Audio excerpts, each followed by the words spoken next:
Welcome to the WDW News Today podcast. My name is Eric Morton, and today we have a special guest.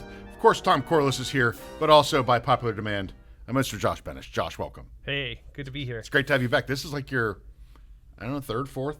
It's getting to the point where, like, I stopped counting. Wow. Yeah. I mean, that happened really quickly. If this were a world where you got residuals for appearing on, like, shows, you'd be getting rich one day. Meaningfully so. Yeah. I could buy this Coke. But then I said Coca-Cola out loud, so now I don't know.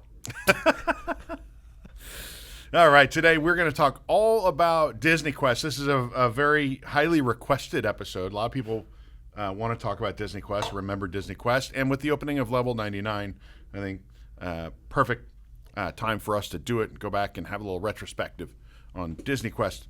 Of course, before we get to that, Tom, you're wearing a lovely shirt today from the Carousel of Products, carouselofproducts.com. Get them while they're hot. Electrical water pageant shirt. We have deals out there. You get discounts with bundles, all that good stuff. Magnet of the month. We got a great new magnet of the month. Ice Skater this month. So please, you can support us by going to carouselofproducts.com and buy this month all as about, much as your parents have room on their credit card, kids. This month all about 90s Disney World. Yeah. Which is where we all choose to live. 90s Disney World. Why not? But first, let's go to the voices of literacy. It's our mailbag. If you want to send us questions, just send them to eric@wdwnt.com. All right. First question from Matthew. Matt here from DFW, Texas, originally Los Angeles. Huge Disney nerd. Love your show, podcast, and all you do. I tend to be a realist, and as much as I love dreaming about the magic of Disney of tomorrow, I also try to be realistic with what could and most likely will come in the next year, 5 years, decade, etc., mainly to not get my hopes up about a park I or anyone else will never see. Regarding the Tomorrowlands of Disneyland, California, and Disney World, I've never been to Disney World. That is my mecca.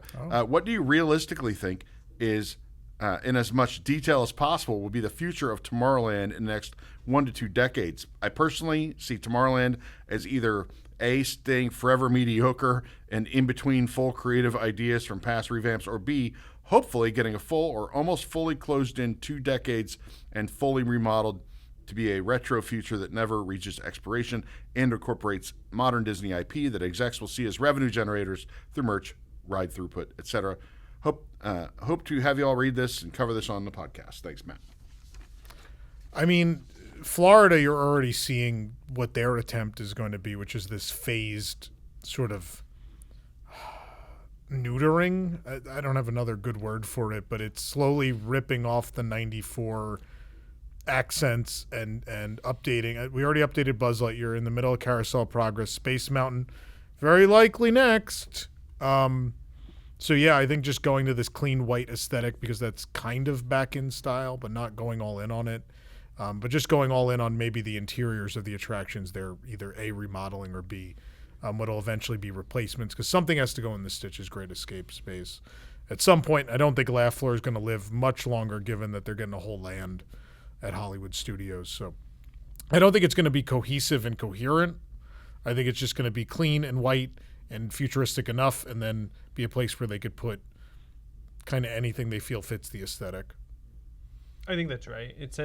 My sense is that the inside and the outside are sort of divorced from one another at this point, and the return is aesthetically the way you counteract that sort of 1994, which was a very aesthetic-rich and detail-rich design scheme, is to come back to that clean, pure 1970s version of Tomorrowland. So it's sort of a future in the past Tomorrowland again. And I think the same thing's happening at Disneyland, where we're turning back toward that 50s, 60s, probably closer to Tomorrowland 67 in its approach. Mm-hmm. And inside, who knows? I mean, it's just going to be something that you can... Right now, Monsters, Inc. Laugh Floor has been there for a long time and has really nothing to do aesthetically with or thematically with Tomorrowland, but has managed to survive. Put that in perspective. Can we remark on the opening? Because I think people forget. That opened in 2007. Yeah. That is 19 years ago. Is that insane?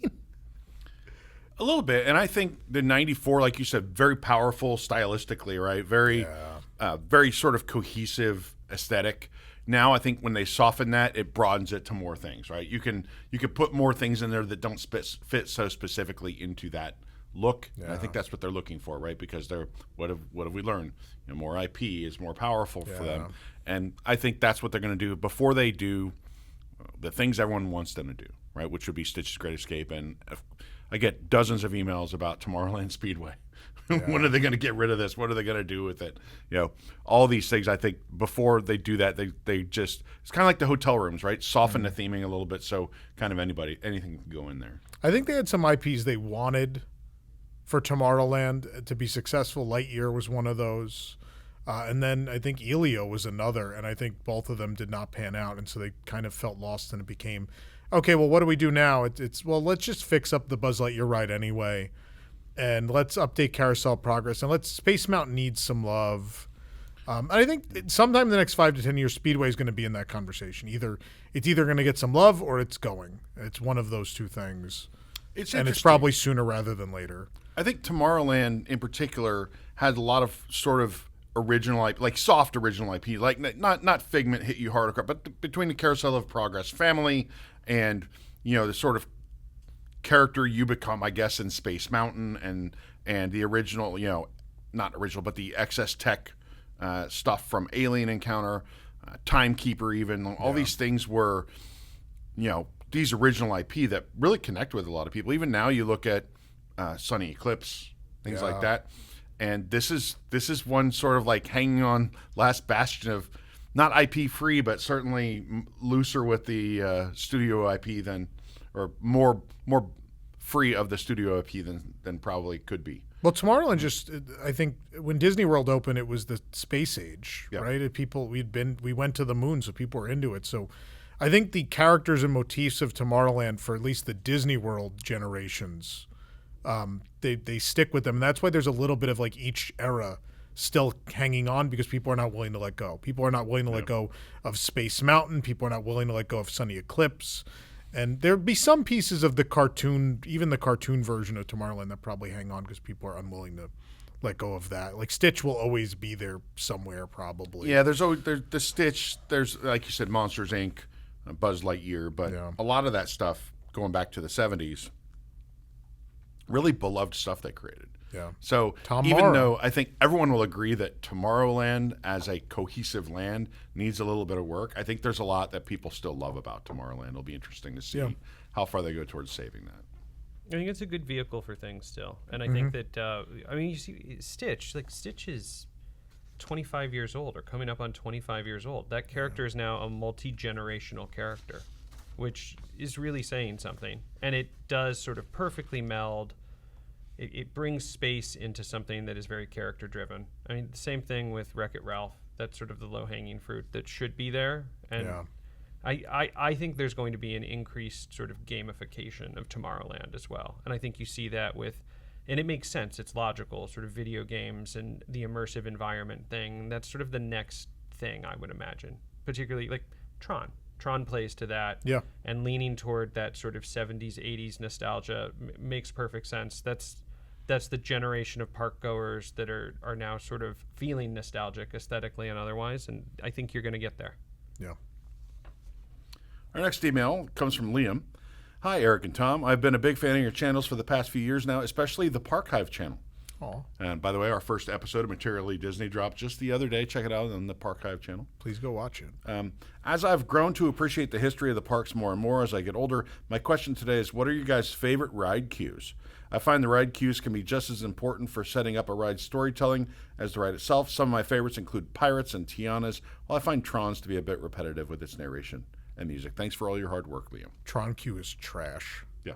It's absolute garbage. It's a circus tent and then switchbacks in a black room. It has that one reveal that's cool. Yeah, the glass panel, but that's like it. That, and when you look down at the launch, that one room, but the rest is horrendous. Into that locker room, there's no immersion there at all into that world, and it's such a rich world to visit. On the opposite side, Flight of Passage. Yeah. I think Flight of Passage is Disney Sea quality and even a little bit beyond Disney Sea. I would say that Haunted Mansion, great classic queue, and the updates they did were nice. I think Pirates, especially in Florida and in Paris, I think the Pirates of the Caribbean queue is great. Does a lot of the aesthetic heavy lifting for the ride and gets you into the environment. Placemaking, right? Yeah. Expedition Everest. I think one of the most brilliantly devised queues. Yeah. Like a lot of heavy, like really meaningful heavy lifting there. You're in the village of Circazong, the placemaking of being on a Himalayan escape adventure, the Yeti Museum. So now you're introduced sort of to time and place and culture, and then you have the Yeti overlay and the Yeti as both a thing and as a metaphor, all kind of unpacked in that queue. That's a good queue. It is. I like it better than the ride. Yeah. I don't disagree with you. I think honorable mention, I think there are some that don't do too much that are cool. Radiator Springs Racers comes to mind, where it does a really good job of putting you in Route 66. It really, despite the fact a lot of it's just kind of outdoors, it has a lot of really neat, cute little touches here. The story of the town, the founding of the town. Yeah. Like here's the spring, and then here are the first 3 or 4 businesses that sprung up around it. And I like that. Yeah, and I want to give special shout out. I think Universal has done a good job with some of the queues in the past. I still love the ET queue. Oh, totally. Yeah, absolutely. And the old Dueling Dragons queue I thought was really great. I'll say Star Wars, some of the Star Wars elements are nice in the Star Wars queues, but I think overall this sort of, Flight of Passage might be guilty of this too, this sort of industrial concrete turned into something futuristic thing is a little played out for me. I think Rise of the Resistance is interesting because you have sort of a queue, and then you have a pre-show element, and then you have another queue. So you have distinct queues that are dramatically different from one another, which I think is really cool. That first queue is also awful, though. The caverns or caves. Oh. But there are cool elements in there where you see flight suits and you see... Yeah, it just gets very repetitive. Correct. Yeah. Yeah, I couldn't tell you the order in which you encounter By these the different 8th rooms. case of thermal detonators, I'm ready to leave. Right. But then the second queue, once you get past that's cool. the pre-show. Oh, totally. Yeah, that's really great. I think Tower of Terror. We can't leave this yeah. conversation how can we without forget Tower that? of Terror, right? Yeah. And I'll say this: I think the Tower of Terror, even in California, when it became Mission Breakout, for as small as that queue is, there's some really cute stuff in there. There's some really interesting stuff in there. Yeah, no, that's good fan play, good Easter eggs, good. Yeah. And obviously, Tower of Terror at Tokyo Disney Sea. Well, is unbelievable. Yeah. So, if you want to learn more about Tower of Terror from Tokyo Disney Sea, you should come to Way Back When. That's right. Yeah, Joe Lancicero, one of the fantastic former Imagineers and creatives presenting, we'll be talking about his legacy at Disney Sea, which includes Sinbad's Storybook Voyage, that Tower of Terror, all of Mermaid Lagoon, all of Arabian Coast. Yeah, you could really just join us incredible. in Japan to see for yourself. You can events. We have that too. We have 2 Japan trips. I think April's year. sold out. I'm pretty sure April April trip is sold out yeah. for April 2027. But now we're going to be doing. Is that November of November, 2027 is about 1/3 of the way sold. So That's amazing. soon enough. Join us in Tokyo. Soon enough. See for Or at Way Back When, October 2nd and 3rd at Disney's Contemporary Resort. Or just do both. Do both. Why not both? And the cruise.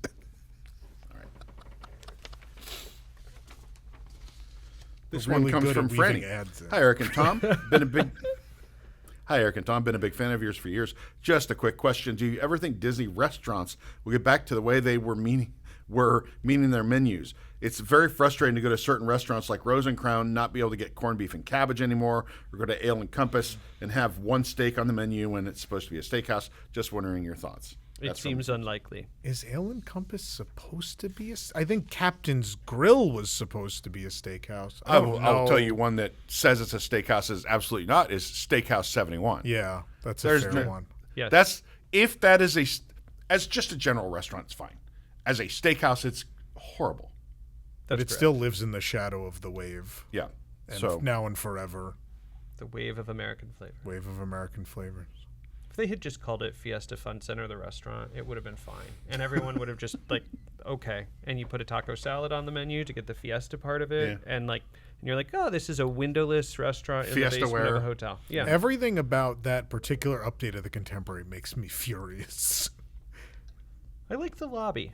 Yeah, then the hallway into Steakhouse 71, which is mostly an ode to the Contemporary of old. So it's easy to like. That's the one space we got, and the rest is either The Incredibles or white.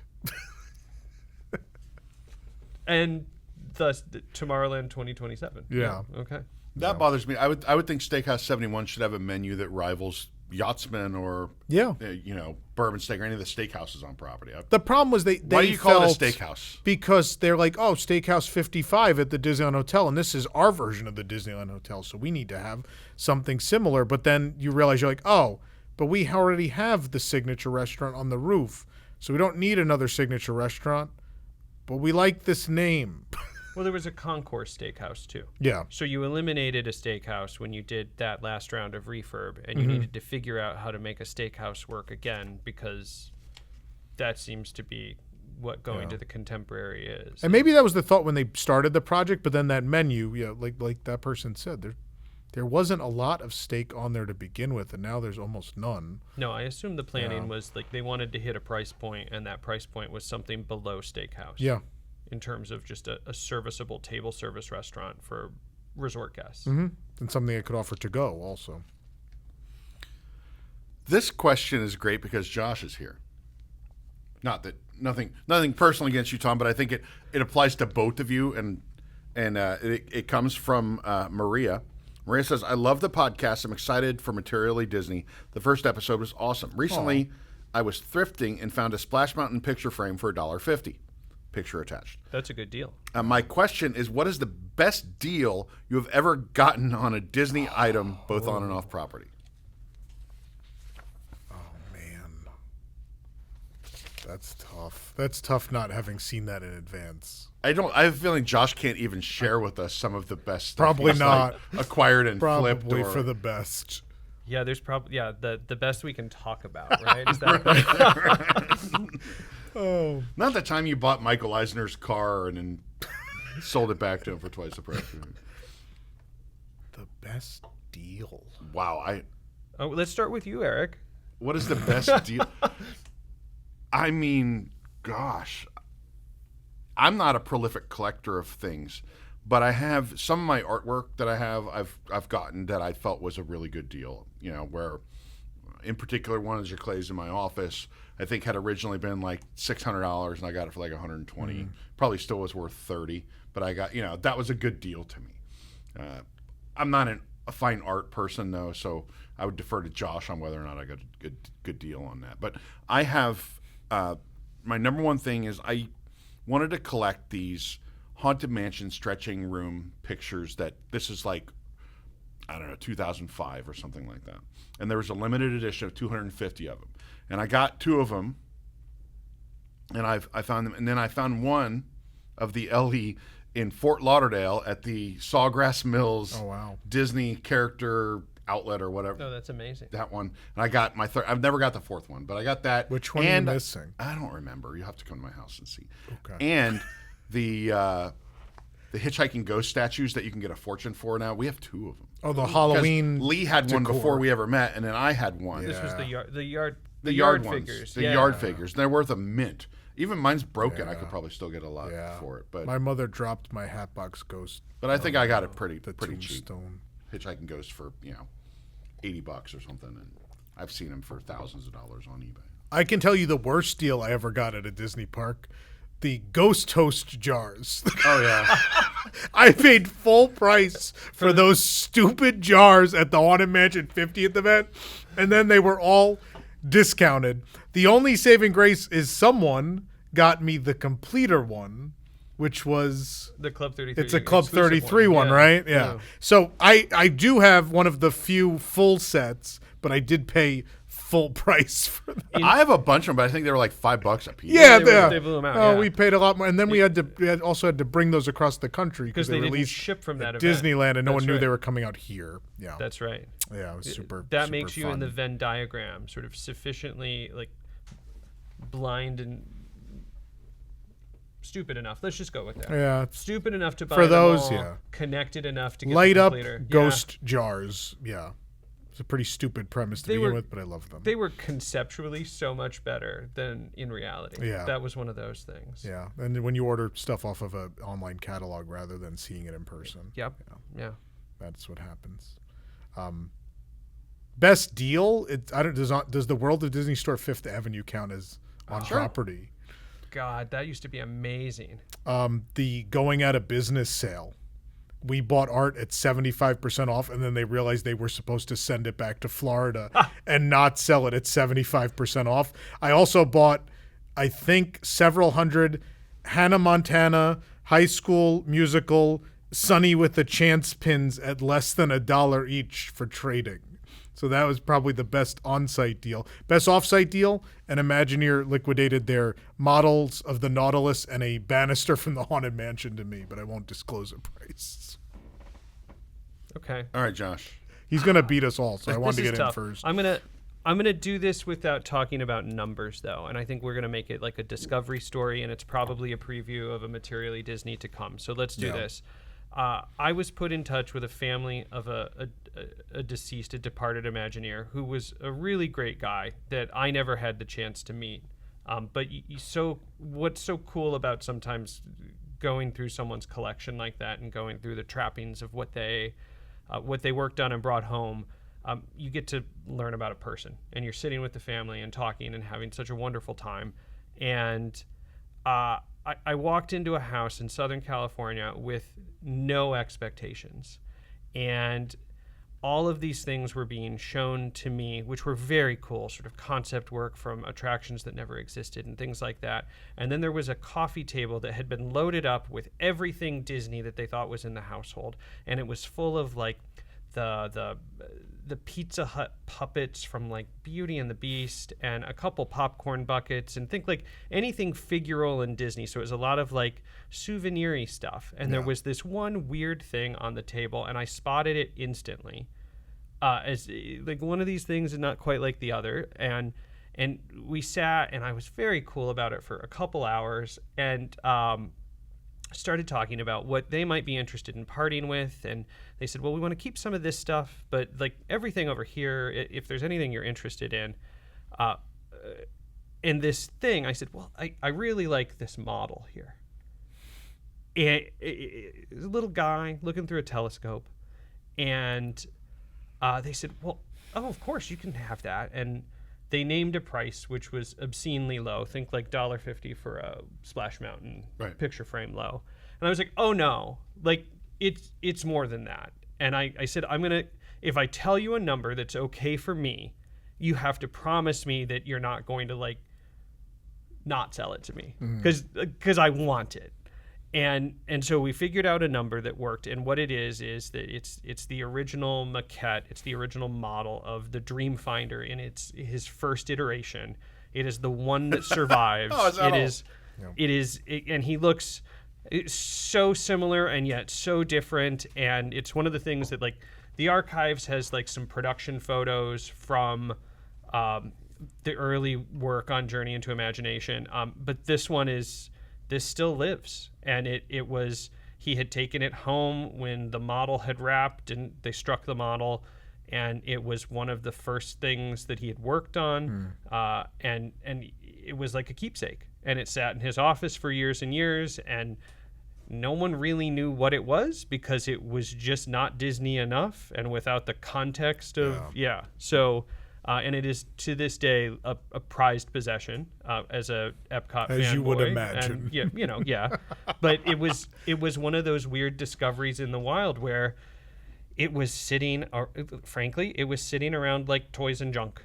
Yeah. And there it was, and you're like, oh my God, like this was meant to be. Yeah. And so, how's that work? Does that work? That's really good. So. Okay.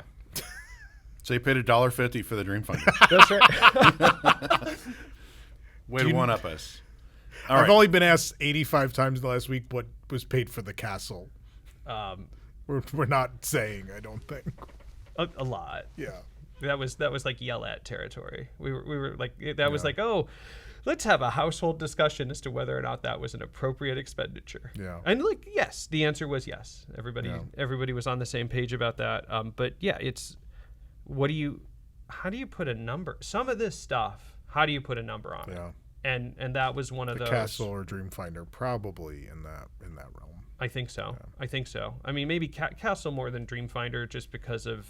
Oh yeah. I mean, Dreamfinder is pure nostalgia for me, pure nostalgia for you. But the Castle is just cultural. Even and the most historical. casual person. Yeah, it doesn't. It's the recognize symbol of the castle. entire organization. Right. Exactly. Yeah. All right. Well, it is time for everyone's favorite segment, Weird Snack Time. If you don't like snacks, skip ahead. We'll have the chapters there in the description. Weird Snack Time is brought to us by Try Treats. TryTreats.com/subscribe. And if you use the code WDW News, you get 15% off of your first box. Carefully curated snacks from around the world shipped to your front door. We are currently working our way through Brazil. Ooh. Let's pick a Brazil snack for today, Josh. What do you, since you're our guest? Oh, I don't know. Just grab something. Just grab something. There you What go. the hell was that? Oh, no. Did you pick the least interesting thing? I think we already had one of these. Hold on. Did we? What is Did it? we have like a banana thing that I think was like they a Tootsie really Roll like banana? bananas. No, this is different. It's different. Okay. This is called, let me look. Banania. Hold on. Banania parabuna. Sure. That's right. Yes. Bananina by Frutabella. Bananina, yeah. All right. I said it like I was Italian. Frutabella. This is not Italian. This is from Brazil. Naturally light, healthy, and tasty snack made of overripe bananas. These overripe bananas are mixed with sugar to create a highly nutritional snack made especially for those who like to have a healthy food at any time of day, every day. These people don't want to hear about the nutrition stuff. This has like a 30-year shelf life. Oh. Oh, no. And I bet, is this like 2,000 calories in this bar? This You is think like one of so? those like highly nutritious I foods. don't know. Or like if you're lost in the Amazon, you grab a bananina. I don't see calorie things on here. It exceeds daily calorie limits, so they just don't have to put them on there we anymore. have Let's to- just tear it in three. Good luck. It seems like you're leaving me a lot more than. Well, don't. leaving us a You lot don't more have to have food the than- whole thing. We could just each try a bite. Oh, it's very sticky. It's probably enough. It looks like brownie, like undercooked brownie. Like a- But Josh had it already. But like a gummy on the outside. It's actually pretty good. It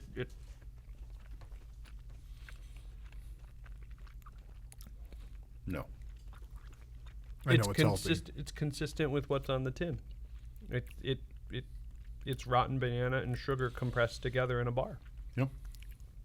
I'm sorry, overripe, which in we used to call that rotten, but or on its way to banana bread, or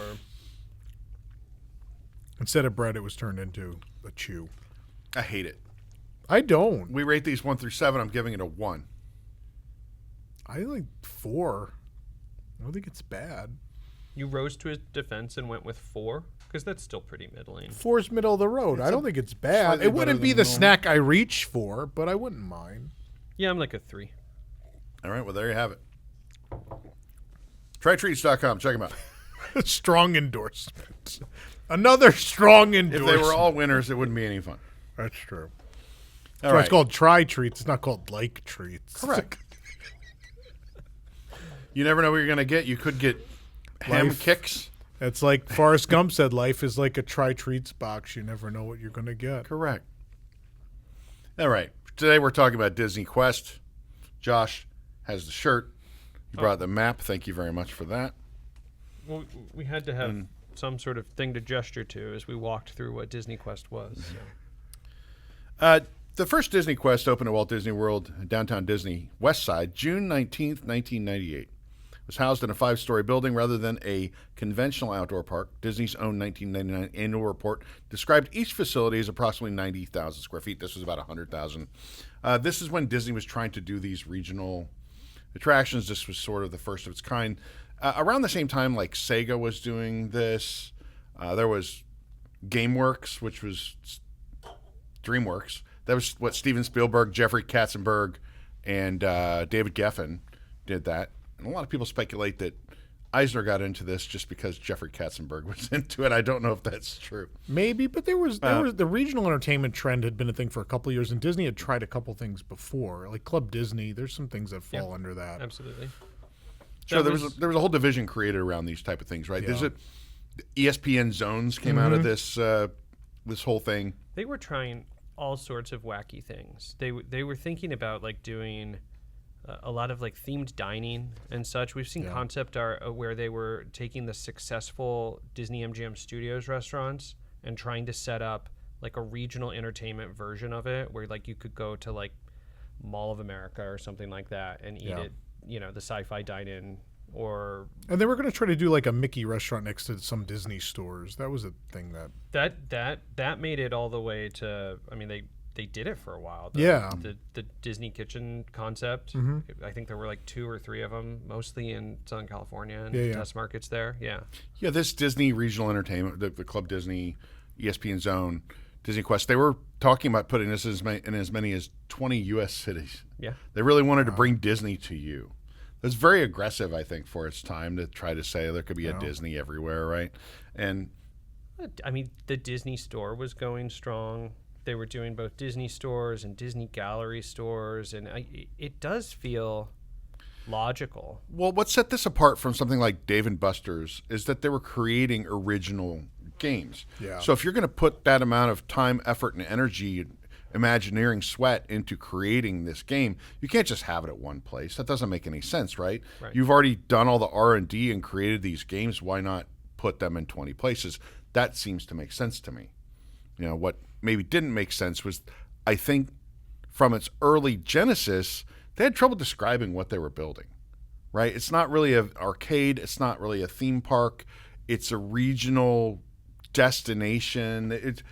People weren't clear on what DisneyQuest was going to be. And honestly, it was kind of the way I remember it was kind of a mystery when they were building it. People were like, what is this big wavy building going to be? They didn't announce DisneyQuest until a few months before it opened. That's right. Yeah. So everyone had been speculating, what is this thing? Because, if you remember, they used to have sort of the Disney Village Marketplace. They changed it to Downtown Disney. Then they had Pleasure Island, and they had the West Side.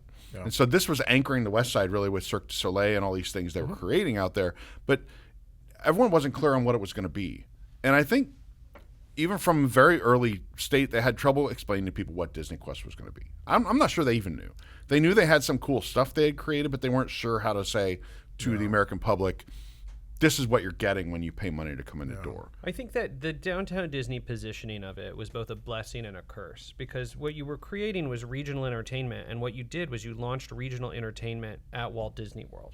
So now you're asking your park-going guests, so like let's think non-locals, people who travel here, go on vacation, like the average prototypical Disney consumer.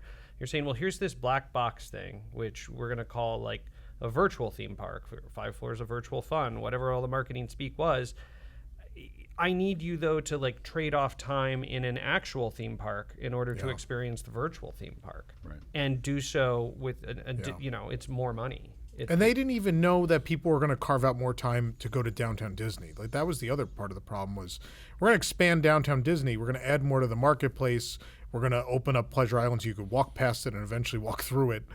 But we don't know that people want more of this. We think people want more of this, but do they? So on top of that, then we're also building this thing that's going to take half a day. Sure, and look, the Chicago thing, they were already onto that and building it before they knew if this was going to be successful or not. Yeah, Chicago opened only about, I think it was about a year later. Yeah, June. So DisneyQuest at Walt Disney World opened June 19th of 98. Chicago, June 16th of 99. So about a year later, they're already opening. And they did announce the Philadelphia one, if you remember hearing about Philadelphia, that was not a myth.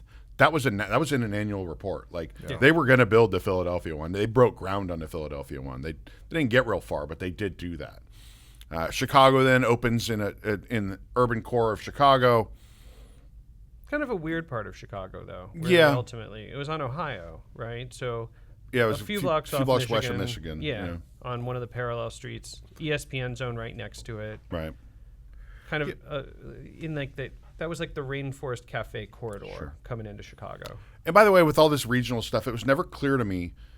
ESPN Club people often call that the ESPN zone. The ESPN club that was at the boardwalk is different from the ESPN zones. They were a totally different experience. Yeah. There were, I don't know how many ESPN zones, at least 5 or 6, because I know there was New York, Chicago, L.A., Las Vegas, Anaheim, I think Washington, D.C. Anaheim stayed open longer than the rest of them. Yeah. I think. But though these zones were distinctly different from the ESPN club. I don't, some of the people watching, I see people all the time online talk about how we had an ESPN zone at the boardwalk. That is incorrect. It was just a restaurant that happened to have an arcade. That was kind of it. It was not ESPN zone. Really. Correct. Yeah. Correct. Now, the ESPN club here at the boardwalk did have interesting interactive things where they would do live radio broadcasts from a booth there. They would have trivia shows right there on the dining room floor, kind of. But I digress. We're here to talk about DisneyQuest. This is what the kids are tuning in for. I'm the only person on this panel who was an adult when DisneyQuest opened. Is that true? That is true. Yeah, I'm much older than everyone else here. I was an adult when DisneyQuest opened, so I have a different relationship to DisneyQuest, right? DisneyQuest, to me, was something that was, while it had a family aspect to it, was definitely squarely aimed at kids. Kids have been promised virtual reality going way back, right? You go into the early 90s, everyone was always promised virtual reality. It was the Virtual Boy. Sega had something similar. You had, Carousel of Progress talks about this, right? Where you have these helmets and do this. And the problem with virtual reality was it was never that great. But DisneyQuest is like, what if we turn this over to Imagineering and have them do cool stuff with this? Yeah. You could do once-in-a-lifetime things here that's way different than going to Dave & Buster's, right? Yeah. We're gonna have a special uniquely Disney experience here. Were these purely WDI, or was it Design Group also, or Disney Development Group? This was Disney Development Group as well, I think. And then there was a lot of third-party work, right, under the Disney licenses, which I mean, we can get into those details. But a lot of it was like, some of it was proprietary in its development. A lot of it was adapting existing technology. I mean, the Aladdin Magic Carpet journey, that was at Innoventions. Yeah, the 90s, yeah. In like 94, 95, maybe 95 that opened what at became Innoventions. the Light Lab at some festivals, and there was also the Epcot 25 exhibit. That particular room was a Walt Disney Imagineering exhibit where you could try that Aladdin game, Right. There were a number of attractions at DisneyQuest that had a tie-in to a theme park attraction or obviously Disney IP, where you had, we can go through these, but, Cyberspace Mountain. Yeah. Clearly inspired by Space Mountain, or at least, you could build your own Space Mountain and then ride it. You got into a clothes dryer, basically, that would spin around. If you've ever gone up in the St. Louis Arch, that's what the elevators really like. spin you around, though. Yeah. I mean, that was an intense simulator roller coaster attraction. I think this is interesting because early Epcot, you could design a roller coaster.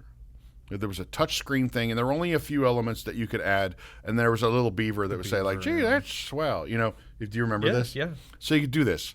Then you go, the next iteration is Cyberspace Mountain, which you have at DisneyQuest, where you design these rides. You can make them go upside down. You can do barrel rolls, and then you get in it, and you ride this drum.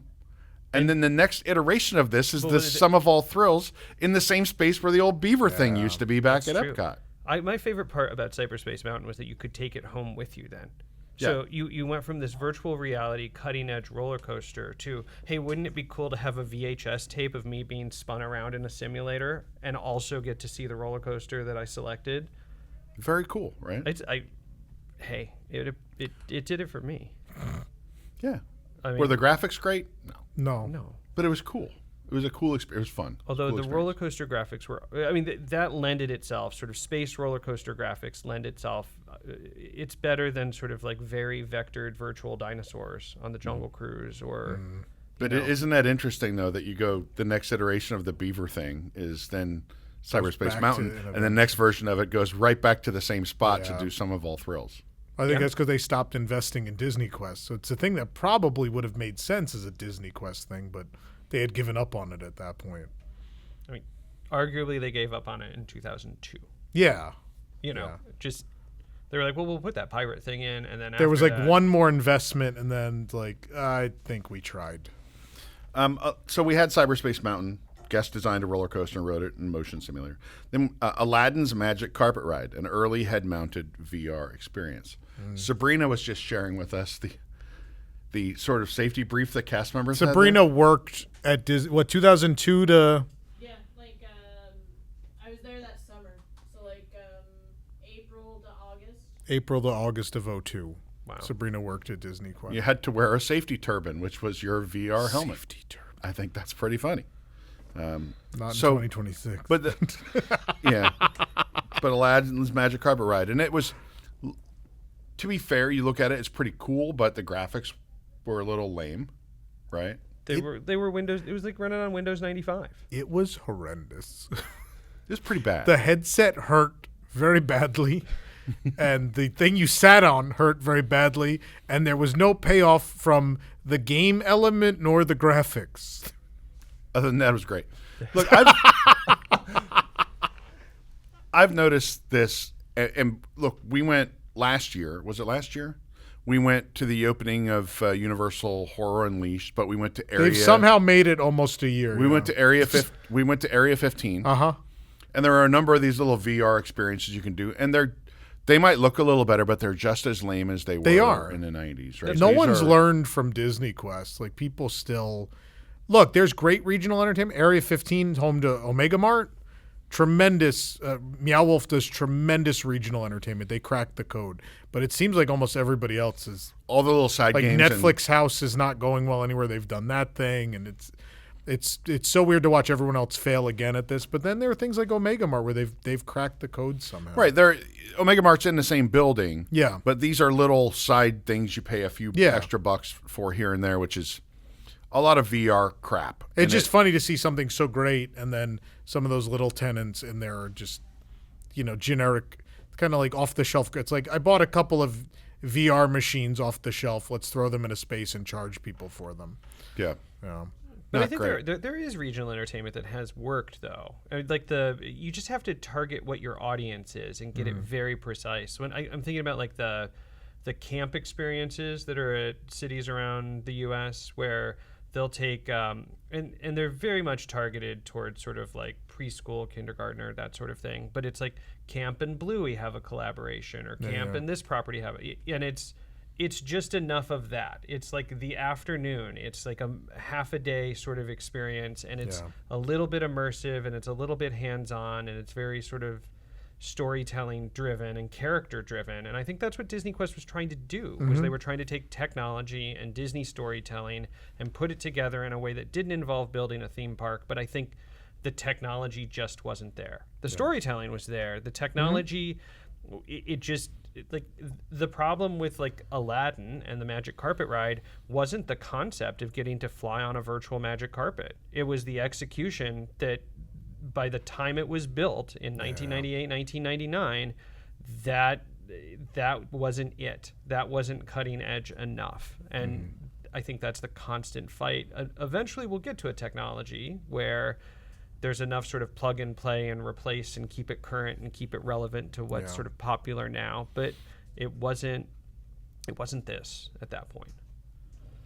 Now we come to Ride the Comics, a VR combat game using a handheld sword. This is the modern version would be like if you do the MetaQuest, has the Beat Saber, that type of thing, where you're swinging a sword and fighting monsters with a VR headset on. It was, again, fun concept. I think was it good? I don't know. I think what the trend of this conversation will be anything that uses the words VR and DisneyQuest together was a disappointing attraction. Yeah. And everything that I think was like the hit of DisneyQuest, and I say this as like the flag bearer of DisneyQuest nostalgia.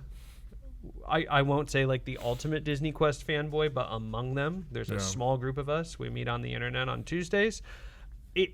The things that I care most about and love most and like just did it and just felt right for DisneyQuest, it wasn't the VR stuff. No. It was all of the other slightly more tactile things, or just like a permanent animation academy.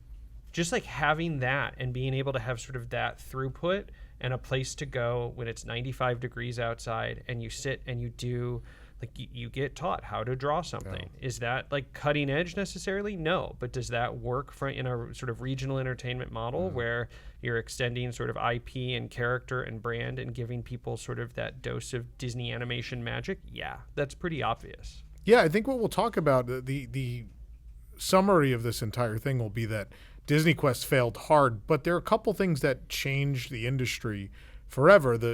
We'll talk about Pirates of the Caribbean, but those guns become the basis of Toy Story Midway Mania, which is one of the most popular theme park attractions on Earth, whether you love it or not.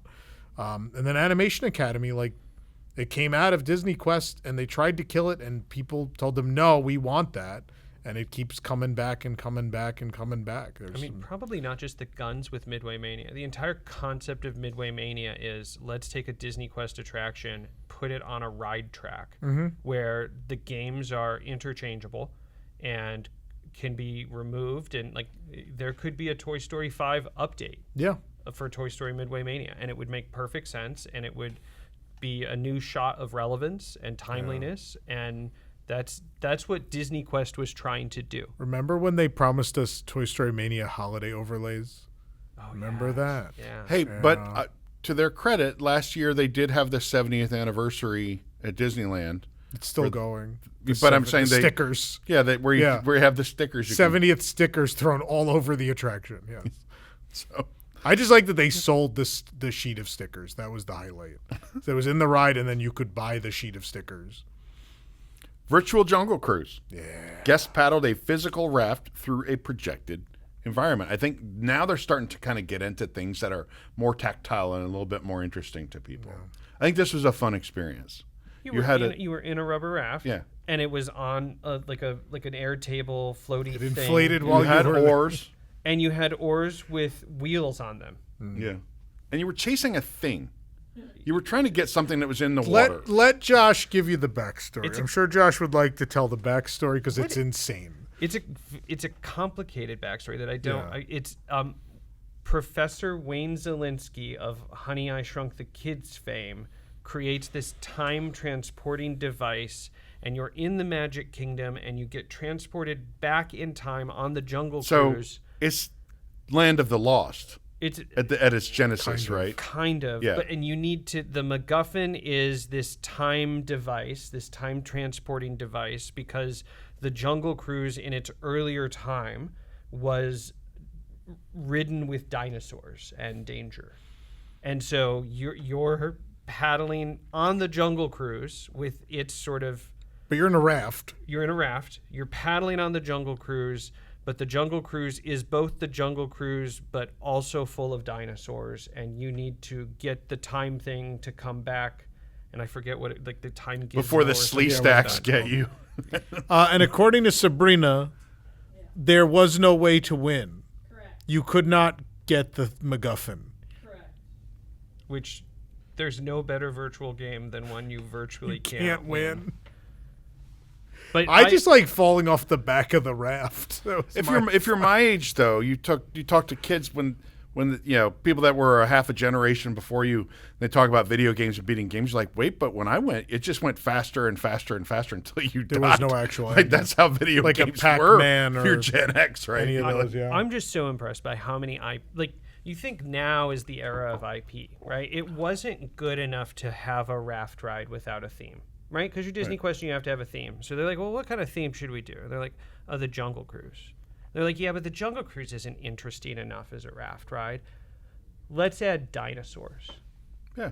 Who doesn't like dinosaurs? Sure. Let's add dinosaurs. Especially at that time, yeah. But we're competing with Spielberg's group, right? Yeah. Have dinosaurs. But how do we get the dinosaurs? Well, let's make it like a time travel thing. Well, how do we get to time travel? Professor Wayne Zelinsky. Boom. DisneyQuest is the 90s Disney blender. It's just throw everything that is Disney in the 1990s into a blender and see what pours out.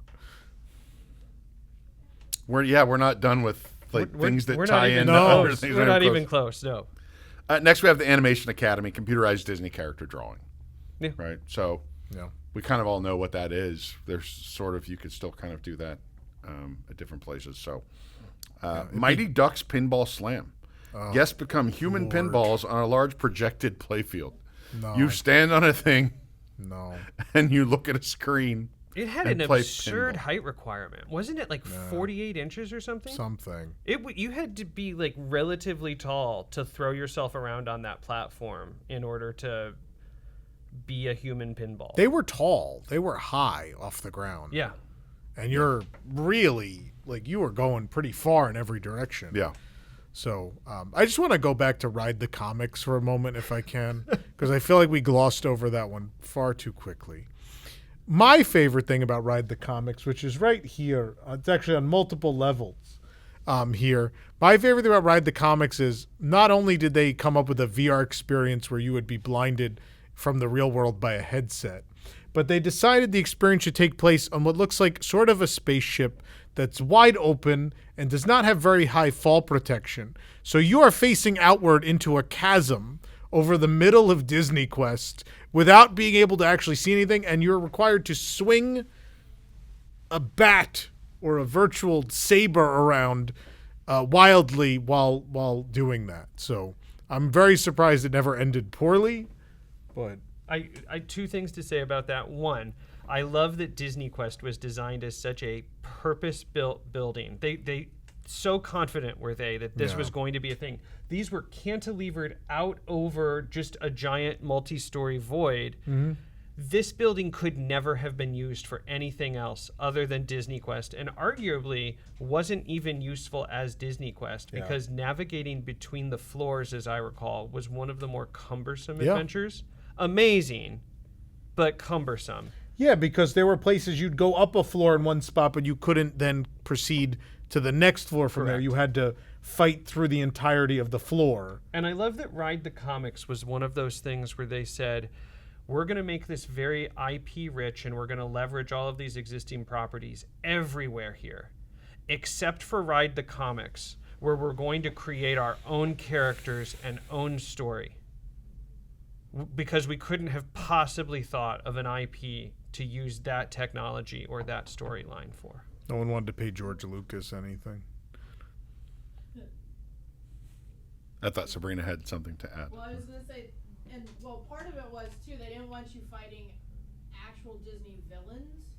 So that's why they didn't want kids going into the parks and then feeling like they could fight Disney. They didn't want you to actually fight Disney villains. Okay. So that's why They go buy a lightsaber and start beating Jafar. It was a different time in the parks back then. Disney villains, like the Toy Wow. Maker, instead of from That's But there were wild. like some vague gargoyles, right? Weren't there gargoyles references in Ride the Comics that looked very similar to the gargoyles? There were things that looked like gargoyles. Yeah, but it was that sort of gargoyles aesthetic. Yeah. But yeah. I think the way to do, maybe I'm doing this backwards, is to go through what these things were, and then when we get done, Josh, you can take us through a day at DisneyQuest by starting on each floor and showing us how we got from thing to thing. Hey, ooh, We could talk about the Cyber Vaders and the have Cyber Laters. We have to talk about the Cyber Later at some point, but keep walking us through attractions. Okay, we got the Mighty Ducks Pinball Slam. Invasion, an extraterrestrial alien encounter. This ties in to Alien Encounter, where you operate tech hook. Yeah. as a group. You operated like a mech, like an XS 5000, I think, to fight aliens. Basically, there was a driver, and the driver could navigate through where you're going, and I think also jump. And then there was a gunner that could shoot guns and missiles. Let me explain the navigation. The navigation was not you could navigate and then jump. The navigation was jumping. Okay. It did not move otherwise. You just had to keep jumping from spot to spot. That is correct. Yes. I don't know that I did that. I don't. If I did, this wasn't very memorable for me. This was like mission space without the thrill of the journey into space, with aliens attacking you, and you didn't really sit side by side. You sat in like separate quadrants of this pod. Yeah. But there was a lot of good like XS tech overlay, and they had developed Jeffrey Jones. They had developed a lot of technology. I mean, the best part about this ride were there were these vitrines, these plastic cases that had the models of like the ship you were in and who the aliens were, and like they really thought out the story elements of it And there was a pre-show. The pre-show, which is very Alien Encounter, yeah. Yeah. It was I first time ever in DisneyQuest, that was the first thing I wanted to do because I loved Alien Encounter. It's like I'm going there first.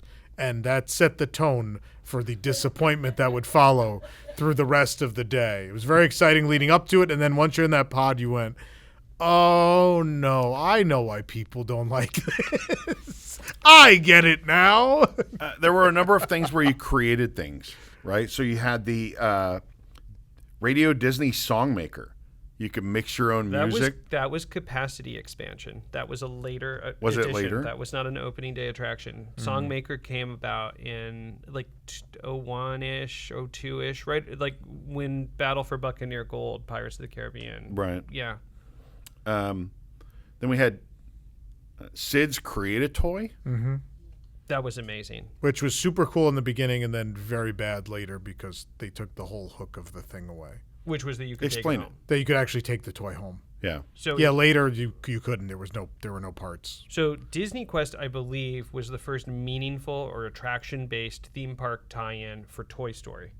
And it really leaned hard into Toy Story because it was, they orchestrated a bunch of they reorchestrated the Toy Story music, and there's DisneyQuest versions of the Toy Story music. Yeah. There was the Astro Blasters, the Buzz Lightyear Astro Blasters, which we'll get to, so I'm not going to say anything more than that it existed. And there was Sid's Create-A-Toy, where you got to put together the pieces, like you were Sid, you got to put together sort of this mutant toy, and you could name it, and you could bring it home with you. It was, I think, $12.95 or something like that. It wasn't super expensive, but you could actually design a toy and bring it home with you.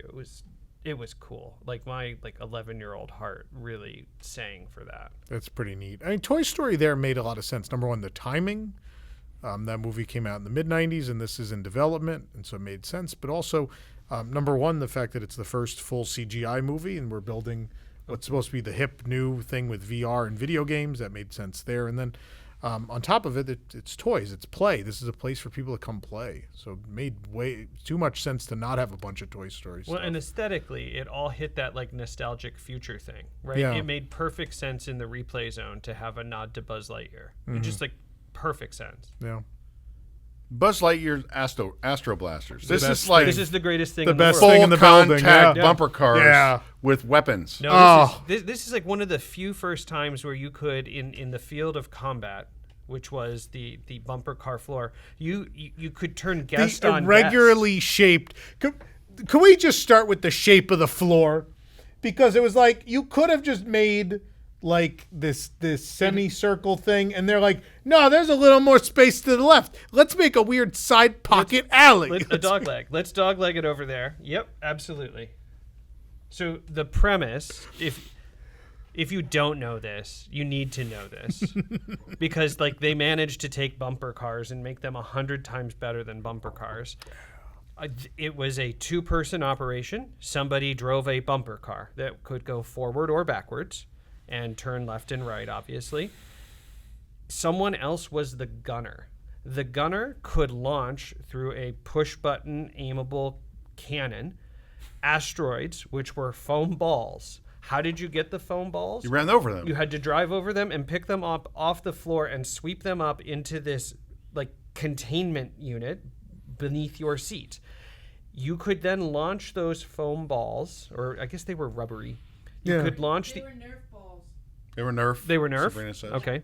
You could launch asteroids at other vehicles. And the other vehicles were surrounded by plexiglass with sort of metal edging on it. And it made the most awful racket. When you got hit or when you hit someone, it rattled.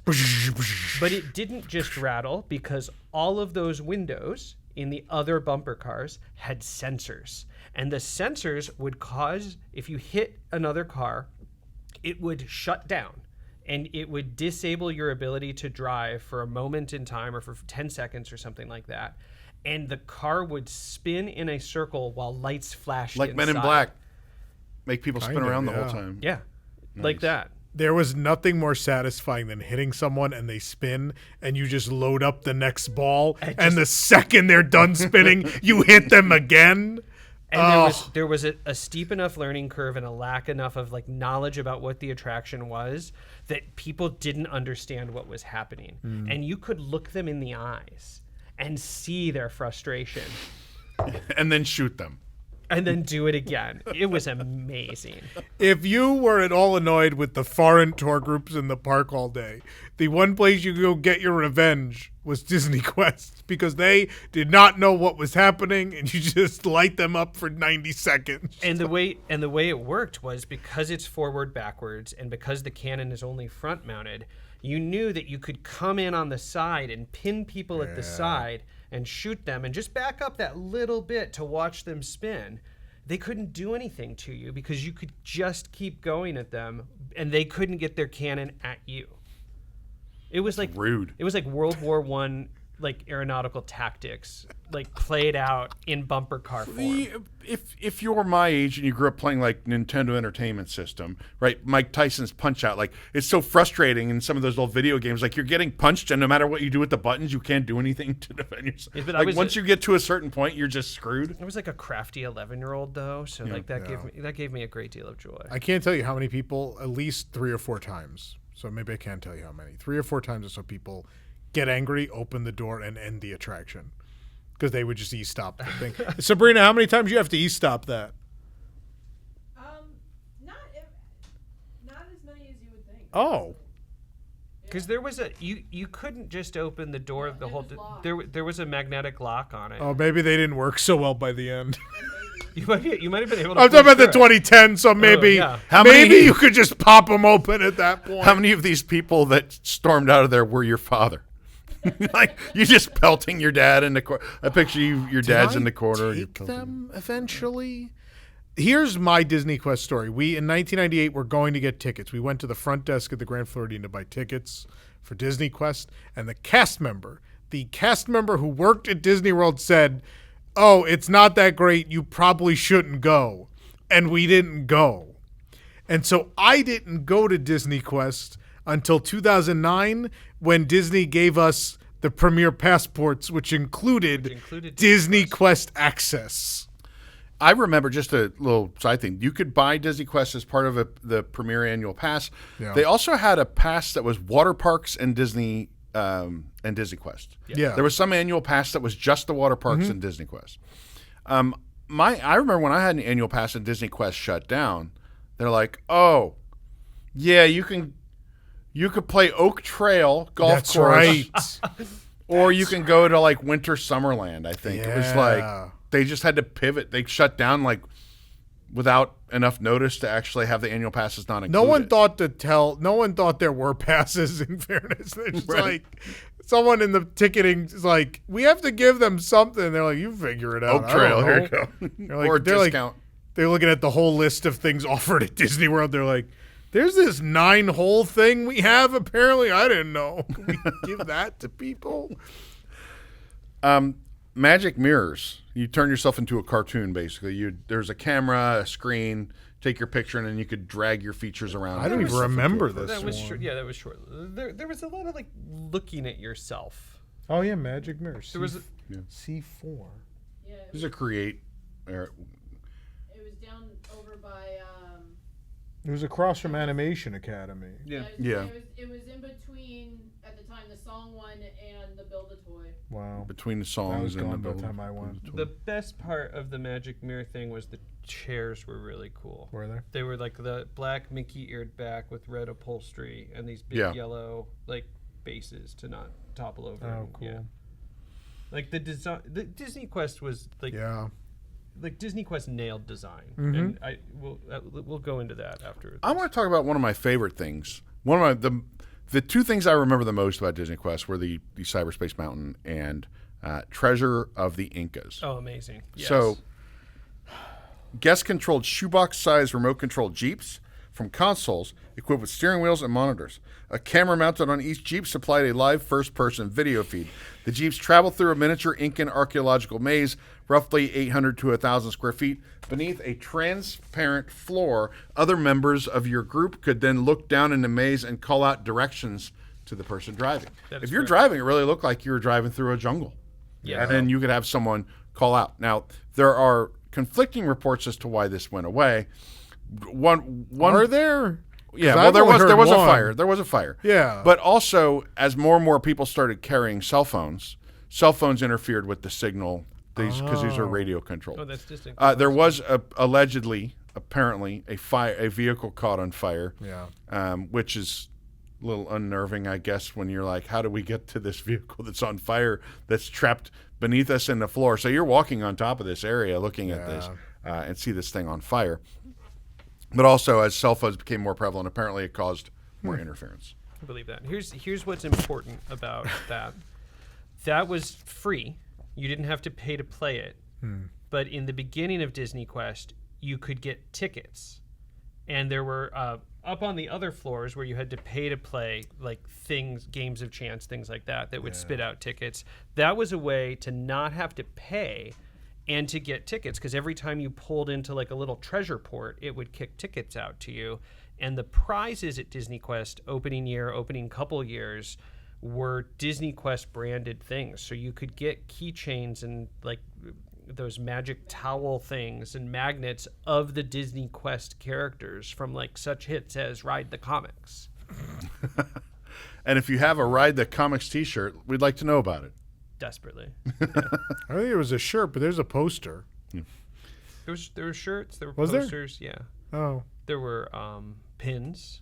Yeah, the pins. They did a lot of merchandise development. They like really thought that like this was going to be a thing. Well, because it was regional, they had to have a merchandise opportunity at the exit, and the DisneyQuest built at Disney World was not going to deviate that much from the overall plan. So they're like, it's going to exit into a gift shop. Yeah. Okay, so there was Hercules in the Underworld, a 3D experience. This later became then Pirates of the Caribbean Battle for Buccaneer Gold. 4 guests steered and fired physical cannons from a motion platform pirate ship surrounded by 3D imagery. I know you guys talk a lot about this. It was very This is fun. one of the fun It was ones. cool, yeah. Right, Really and this fun. did kind of, this technology then lent itself, as we said, to Toy Story Mania. They're the spring action shooters. They're the same thing. Yeah. It was the same pull string, like, action and all that. Mm-hmm. Yeah, it was neither a normal video game nor a conventional ride, a new interactive medium built around groups sharing a physical experience. So you get a real helmet, physical cannons, wraparound 3D projection, There's just not surround sound, motion platform. Who came up with that copy? That's like one of the most awkward lines of copy. Yeah, it was a paper from Jesse Schell who created the game. Around groups sharing a physical experience. Could you make that sound any creepier? I don't know. Okay. I just loved running around the boat, like grabbing the wheel and turning, and then jumping back to a cannon, and it was a lot of fun. And this one you could win. Yes. There was Yeah. winning. Yes. There was winning and losing. I have no recollection of the Hercules attraction that predated it, though. Other than it It's very exists. short-lived. It exists in the memory of the internet in nascent form. Sure. But Same infrastructure, but I guess it didn't connect with people, and so very quickly it went away, and they came up with pirates instead. Dining experiences, Food Quest, Here goes Josh is going to need 20 minutes. Here. Wonderland Cafe, and Josh's favorite, the Cheesecake Factory Express, the only Cheesecake Factory Express ever, right? Is that true? I think that's true. Did it never happen? It may have Otherwise, happened. It's It may possible it have been happened in associated Chicago, with- but I think it was. A I just meant in DisneyQuest general. exclusive. Was that not a? Because they have a logo They have for it. They have a logo and everything. Yeah. It's a bad logo because for some reason on the top one, the word Express is a dog collar that's connected by rope to the Cheesecake Factory logo. But then on the level 4 one, it is a single combined logo. Yep. It sure is. It sure is. This was amazing. Like, Cheesecake Factory cheesecake is an amazing thing. And, like, it is the food of the 1990s. It is the ambrosia of 1998, Cheesecake Factory cheesecake. Okay. It is, I mean, that's amazing. But that environment, that Wonderland Cafe environment, those big, oversized, like, cartoonish wingback chairs, and you could get on the internet. it was like an internet cafe. Oh, really? The tables, which had like, again, Wonderlandy footy things and all that, had workstations with like a monitor and the internet. They used to have that on Cruise Line. And yeah. But this was like it was free. It was that you got like 15 minutes of time on the internet. It was free. Yeah. It was before cell phones had the ability to have the internet. So if you like in the nascent early days of like, I don't know, Disney pin trading, let's say. That's the best example I have. Yeah. That's what I mean. That's what we did there. Yeah. When you needed to know, like if you were staying on property and you wanted to know if there was like a special pin release or a surprise pin or something like that, you went to the Wonderland Cafe and used the internet for 15 minutes to figure it out. My cousin Ralph, that's the only reason he had that on his annual pass. He would go there to check Diz pins. Yeah. Like a couple times a week. There were 2 Cheesecake Factory Express locations in existence. Where was the other one? Where do you think it was? Chicago. Chicago, yeah. Okay. At DisneyQuest. So they were only in Is it DisneyQuest. DisneyQuest They were exclusive? never a thing beyond DisneyQuest. Cheesecake Factory never made them a thing beyond that. That's so interesting. Yeah. So, I mean, you know So it was experimental for them too. the commonality. So let's talk about this as an aside for a second. Do you know what the commonality between the Cheesecake Factory and DisneyQuest is? And a horrible aesthetic that somehow lives on. Don't be mean to that aesthetic. That is the most amazing aesthetic. Oh. So it is DisneyQuest or Cheesecake Factory? both. Well, if you like Cheesecake Factory, you're going to love Celestial Park. Yes. I agree. If you love the movie Stargate, you'll love Cheesecake Factory. All of the interiors, all of the furniture in DisneyQuest, including the dining locations, and the carpet and some of the character elements were designed by a Chicago-based designer artist named Jordan Moser. Still around, great guy, absolutely brilliant designer who did this of this era, 1990s, big, bold, almost like cartoon, anthropomorphic, like it has a life of its own furniture and design. And he was also the designer who did the aesthetic for particularly the Cheesecake Factory that is from which all Cheesecake Factories spring, which is the one in Chicago in the basement Is of that the John mothership? Hancock. Yeah, the mothership, Cheesecake Factory. Oh, wow. But that is the commonality, and I don't know what the origin story for how Disney got involved with Jordan or Jordan got involved with Disney, but it all kind of came together in this sort of Cheesecake Factory inspired swirl. Interesting. I feel like we need to have him at an event. Yeah, we could do that. We need to do this. He's a great guy. He still has a studio in Chicago. Once upon a time ago, I mean, and he has stories about all of the stuff about sort of like the chairs that were in the Wonderland Cafe he had designed prior to that project, so they weren't specific to that project, but existed for an earlier project where they were not in that like Disney industrial fabric, but they were in leather, and they like that chair looks so cool in like a really nice leather. Some of it was specific to the project, like there were those mushroom chandeliers, which really sort of stick, or sconces, I guess they were. And then the giant, in the replay zone, the giant radar dish sort of light fixture chandeliers. You know have that one of those, yeah. Yeah, I wonder who Where that is came that? from There's one originally. around here, yeah. So I'll say this much: that was Josh's giant DisneyQuest chandelier originally, and then it was given to me. It was a gift, yeah. It was a gift What a to me, gift. and unfortunately, Rosanna and I have arrived at the fact that we will never have a home that A, that will make sense in, or B, is big enough to display that particular piece in. And so it was auctioned several months ago, and then the person didn't pay for it. So it is going to go back at auction in our August auction. That's awesome. So stay tuned for that if you want to own an actual piece of Disney Hang it Quest from your history. pool cage. You probably could. It's stainless steel, so Yeah. I mean it's fine out in the elements. Yeah. I can't think. I don't know what Certainly I'd do with couldn't it. hang it anywhere in my house. The challenge would be that it's still like it's still convex, so it's still a bowl. Very so awkward, if it rains in Oh, Florida, yeah, it's it would just fill. the water's just going to sit just in drill it. a couple So you got to holes. drill a couple like speed holes in Yeah. it or something. Yeah. I don't know. But Do you want to walk us through, though, Josh, the experience of going to DisneyQuest? where you would walk in. Especially people are going to care about the elevator, the cyber vaders. Cyberlator? Cyberlator. Like a hydrolator, but different. Right. They are maybe a nod to the hydrolators, right? They're kind of the same experience, right? Where you are being told you're not taking an elevator, right? You are actually traveling through time and space to go to another place. Because they could have done Cyber Vader, but they chose Cyberlator. Yeah, and I bet it is an homage. So what was it? The entryway? I mean, the entryway was all like it was amazing, insane build-up. interior. So you walk into this giant rotunda, and the rotunda has this fairly iconic compass rose with each of the zones represented by imagery, I guess, is there's a rocket ship for the replay zone, and this like the mouth of a saber-toothed tiger for the explore zone, and Maleficent is one of the zones. I think so. What there was score and create after that, right? It just felt like the first entry level of a Sega Saturn game, if you're of that era. It just felt just right out of that. The textures, everything about it. And there's giant columns throughout, which had at the capitals of the columns like characters, again representing like technology, the aesthetics of the zones, etc. Like Phil, I think Phil from Hercules was there, which makes more sense when you know the Hercules thing happened. That's one of them. Yeah. There were.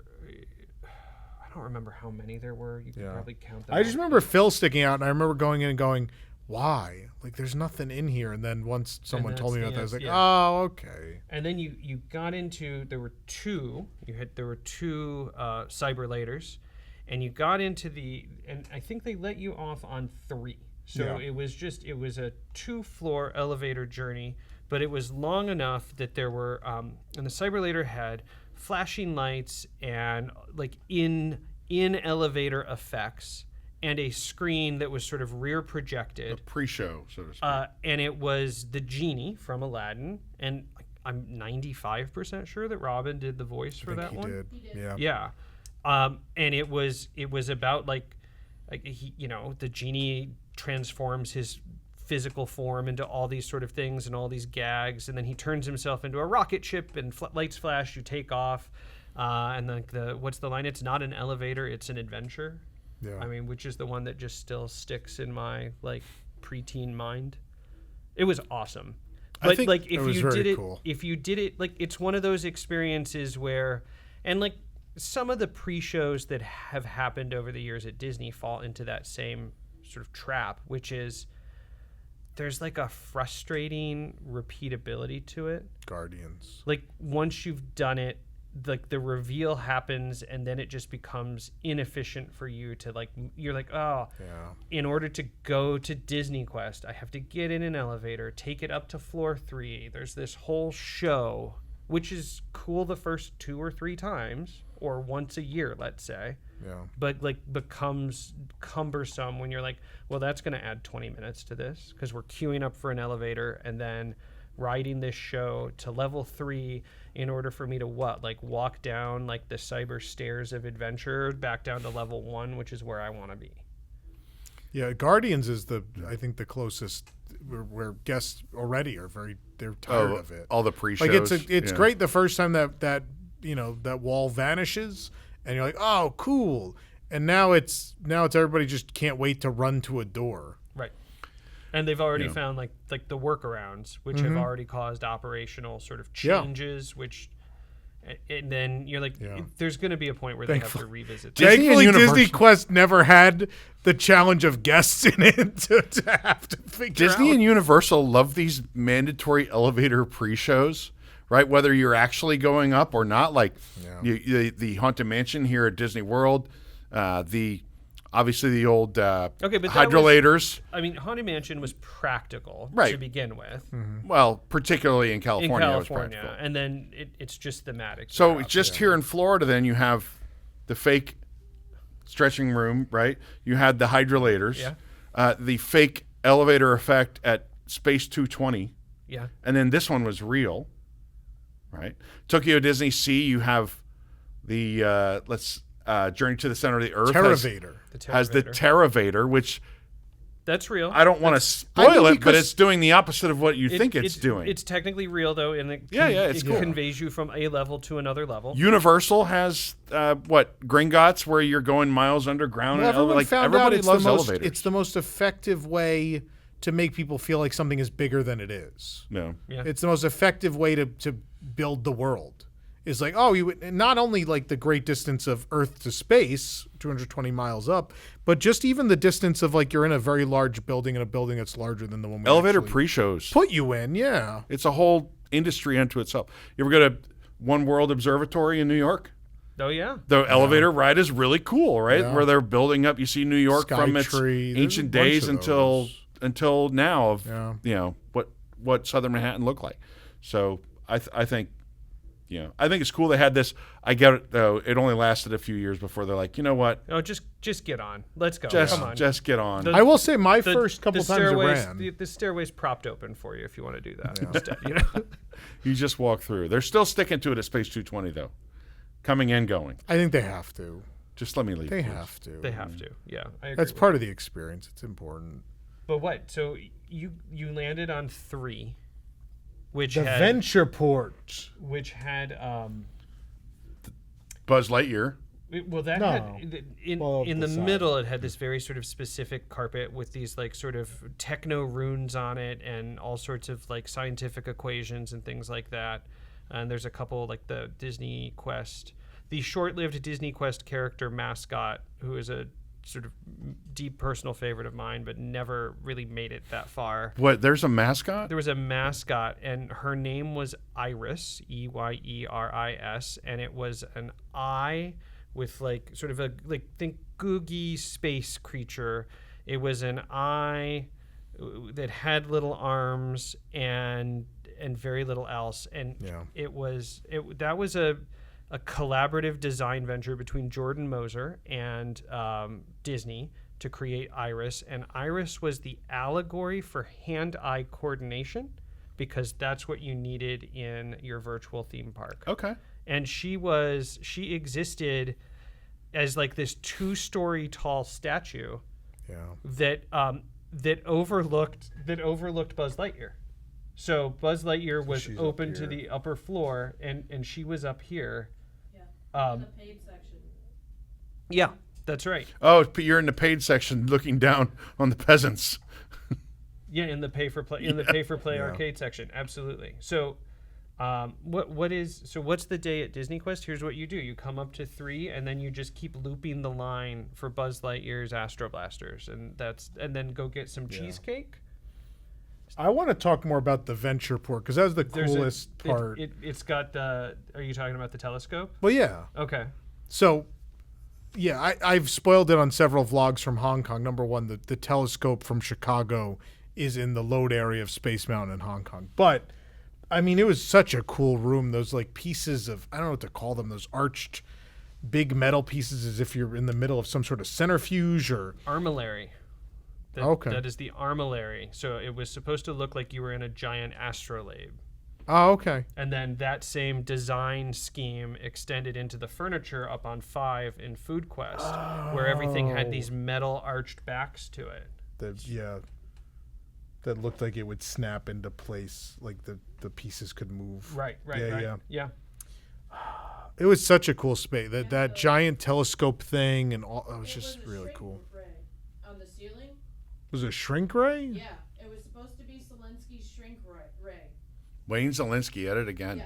Was That he was- involved somehow again? Wayne Zielinski? He's got his hand in everything. It definitely was somewhat modeled on it. The shape. He was the Elon Musk of the 90s. The shape has a He did a bit little of the of everything. shrink ray to it. Yeah, but that's what it was meant to be when you first walked in, was his shrink ray. Oh, that's amazing. See, but I thought, like, in the story, it was a different device that was what made it possible for you to enter all the realms. Not to discredit the incredible genius of Epic Universe and its portal idea, as if that'd never been done before, but But it turns out it had been done in 5 many, floors many, of many cyber times, adventure, actually. among other things. Yeah. Yeah. it's kind of the layout of Epic Universe. It is, you come in through the one central area. There's it's a like cheesecake that, and then factory. you could go into you can go 4 ways, and like that's it. There you go.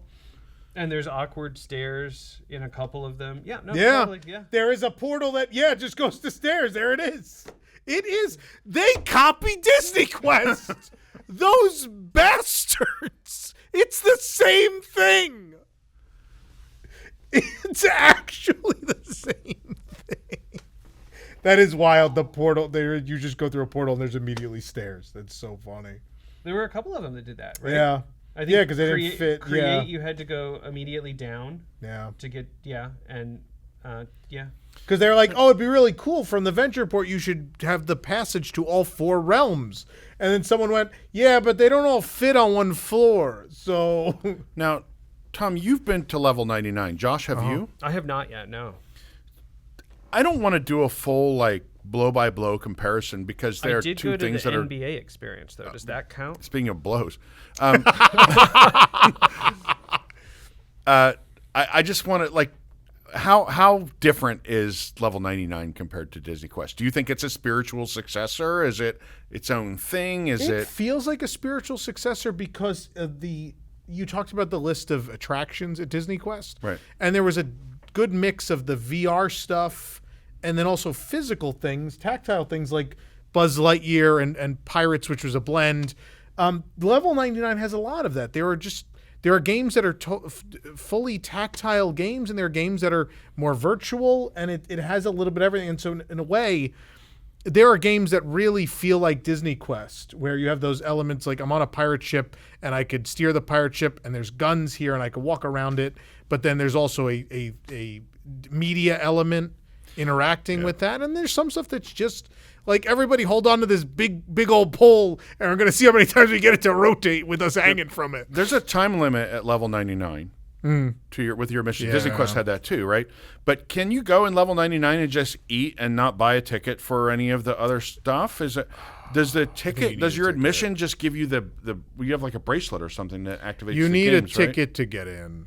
Okay. But you could start your play. You could pause your play for a half hour to eat and drink and stuff. But then also when you're done with your play, like your band stops working, but no one's going to stop you from You could eating stay and in there drinking once at you're that in, really, point. if you want to go get absolutely hammered at a Yeah. simulator. You know where no one was getting hammered? At the Cheesecake Factory Express. Okay, let me ask you this is probably a dumb question, but I went to Disney Springs yesterday to House of Blues for brunch. And there were an abnormally large amount of people out in front of level 99 and sort of in front of House of Blues doing Pokemon stuff on their phones. Is that is that some sort of collaboration? I think that has to do with there? its 10 years of Pokemon Go, so I think people are there's Okay. like an event going on of some There kind. were hella Pokemon Yeah. people there yesterday. I mean, so- Disney World was the place to go for Pokemon Go. Like that was Okay. when that started.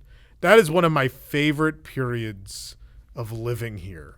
Was the insanity that was people playing Pokemon Go everywhere at Disney World. I remember literally at the boardwalk, 100 people running down the boardwalk. Conversation starting as people bolt toward Atlantic Dance in order to Uh-huh. find some rare virtual Pokemon. Oh yeah. I told you before, there's like a sort of nature preserve across the street from my house. And there's like a little walkway. And these people that don't live in my neighborhood, which there's only one way in and one way out, would come there and hang out there for hours and like, what's going on? Someone's like, oh, you have a Pokemon gym or Yeah. something across from it. It was like, Look up what happened. Tourism, Blow brings your mind. tourism. Look up what happened in Times Square this week. what happened? They did an event for 10 years of Pokemon Go. All of Times Square became like a play screen. And thousands of people fought Mewtwo on the screens of Times Square across the whole thing. Did they Pretty defeat- neat. Did they win? I think most people caught it. I think everybody was able to catch it. I think that's how that works. Was it they were all collectively fighting against one was monster, like a or mega everyone was raid. fighting one monster? Yeah, it was like a mega raid or something like that. Yeah. Because I mean, I don't know anything about Pokemon Yeah. except that there's Just a like guy you named have Pikachu. you got that gym right across the Except street. there used to be a gym across the training street. center. Yeah. So, I don't know. Anyway, It feels somehow connected to Disney Quest. no, I was just saying that because real world. they just launched Level 99 and it's Yeah. attracting a lot of people who are into games and stuff Yeah. like that. And I didn't know if it was. I realized like Pokemon is not a Disney property, right? Yeah. But I didn't know if there was some sort of thing going on. Yeah, it sounds like. unfortunately, Nintendo went with the opposition, which I think for me was one of the that really hurt. I really wanted Disney to do Nintendo. I wanted that more than anything in the world, and I'm just continually disappointed by Universal's effort. Well, there's always a bunch of those woulda, coulda, shoulda, right? Or there's still a group of people that'll comment on videos every now and then about how Disney had a chance to do Harry Potter, or Disney should have done something with Nintendo, and would they do but just do Avatar, and right? My assumption that we're going to get way off topic now. My assumption with the Nintendo thing was Miyamoto really likes to control everything, and I assume if he got in bed with the Walt Disney Company, whether it was making animated movies with them or a theme park land, he was not going to get to have the creative control he wanted. And that's why he went with Universal, because it's like, well, they'll let me do whatever I want. But that's the same script from Harry Potter as well. Yeah. Right? It was Same thing. about what creative control looked like and what that came down to. Imagineers had to tell her 18 times what they couldn't do because it wouldn't work with that many people. And she didn't want to hear it, so she went to Universal, where they just nodded until finally, when the thing was under construction, they're like, oh, we accidentally built the shops double the size you asked for. Oops. Would you like us to re-pour the foundation? Oh, no, you don't? Okay. So DisneyQuest, would you say it was doomed because the other regional stuff failed? All the Imagineering effort that went into creating new games and stuff was designed with the idea that there were going to be like 20 of these places. When there's only one, is there no more reason or incentive to do that? Is that's how too costly? Level 99, like that's the greatest comparison I saw was how they have games that are moving between locations and how they're replicating things, but some have different things. It just felt very DisneyQuest, not only the nature of the game experience, but the nature of the business. Where they just, the ability to switch like symbiotic out sort of. What DisneyQuest wanted to be, where they thought and they did a couple times, right, with Pirates from Hercules, where they thought, oh, every once in a while we'll update something and put a new game in, and we could do that, and we could even send the old games to some of the other DisneyQuest locations. I think it had to do with it was really bad timing for DisneyQuest. I think like the concept for regional entertainment made a lot of sense, and the concept that of easy updates because it's virtual made a lot of sense. It was built at a point in time where technology, our interaction with technology, our expectations of technology started changing really rapidly. And it was Windows 95 and N64 in a world that quickly evolved away from that. And you would have had to have completely redone everything to have what we're talking about collectively, that sort of plug and play ability to move things around, the black box ride version of this, where you could just say like, okay, we've got our favorites, we've got our classics, but then we have these things that we can just keep reskinning and sort of lean into, like a Wreck-It Ralph activation, or lean into a Tron activation, or all of those things that really would have lent themselves to DisneyQuest. And then once it didn't happen in more than 2 cities, there wasn't a desire to invest. And the one that exists is not doing great.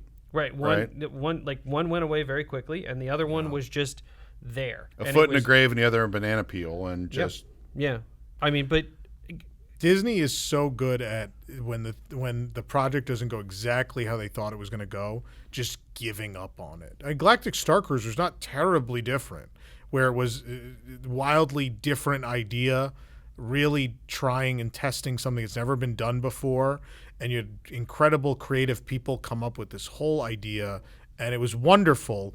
But once business wasn't exactly what you thought it was going to be, it was like, well, forget this. And it was forget the whole thing rather than pivot to a different operational model or revisit what the story is. Instead of look at, well, what's working about it? Right. No, it's like that. This didn't work. This is dead. This is done. Is there an appetite out there for virtual reality as we know it? Like, I think as a kid, I always thought we were going to do all these cool things with virtual reality. You could go anywhere and do anything. And now I think it works there are business applications for it. Like, I don't know if if an airliner simulator counts as virtual reality, but for like a business application that it really makes sense. But for fun, like I've done The Void. The Void was fun, but it was sort of a one-off, right? You go to The Void and you're like, okay, that was fun to do once. That's why they went out. I just don't know if it has, I don't think the general public, I'm not sure anyway, if the general public has an appetite for that. I think that's right. I don't think there is. I think virtual reality is separate, though, as a consideration from from themed entertainment that is regional in focus and leverages technology. So if you divorce the idea of virtual reality and these fully immersive concepts, you could do a lot of this stuff and you can do a lot of the level 99 stuff that's not truly virtual reality. And I think people would love it. It's like a story engine driven version of like Dave and Buster's that isn't just like, hey, let's throw like things about this really worked. Yeah. And they really worked in a really tough environment because it's not where there's not something interchangeable. It's where there are clearly things that are interchangeable. You could spend your time here, or you could spend your time in a real theme park, or at a miniature golf course, or at a nightclub or nighttime entertainment district, or, you know, in the 50 other things that you could do with 8 hours in Orlando from an entertainment perspective. Right. Yeah. Like, because even as something that's not controlled by the user, right? Where that's part of the load, right? It's like we got to plan for anything the user might do when they're wearing this helmet, wherever they're going to look. Even aside from that, something like, I don't know, Soarin'. There's still something about it that I prefer, I think, the way it is now where you're in front of a screen up there as opposed to if I were sitting on a chair wearing a helmet. And I don't know why that is. I don't know if it's because I've just been disappointed so often by virtual reality that I assume it's going to be that bad. But I mean, there are uses for this technology and there are uses for these things. Look, I think my first experience with this really could have been Monster Sound Show used to have the 3D sound booth. Yeah. That was really cool and it felt real. And that was just with your ears. And so I think I've seen times when they've tried to create sort of a 4D immersive experience with this, and I don't think they've nailed it. Right? Yeah. I think like the sound was better than any visual I've ever seen almost for doing things like that. I just don't know if a theme park, I don't know, The obviously problem in capacity Orlando, wise. but in Orlando, you came to escape into a fantastical world, and that world needs to be physically happening around you. That's what people want. That's why people pay the premium price. There's no reason to come here. You can go to the Void when the Void exists. You go to the Void at the local mall, and that's a really cool thing to do for $30, $40.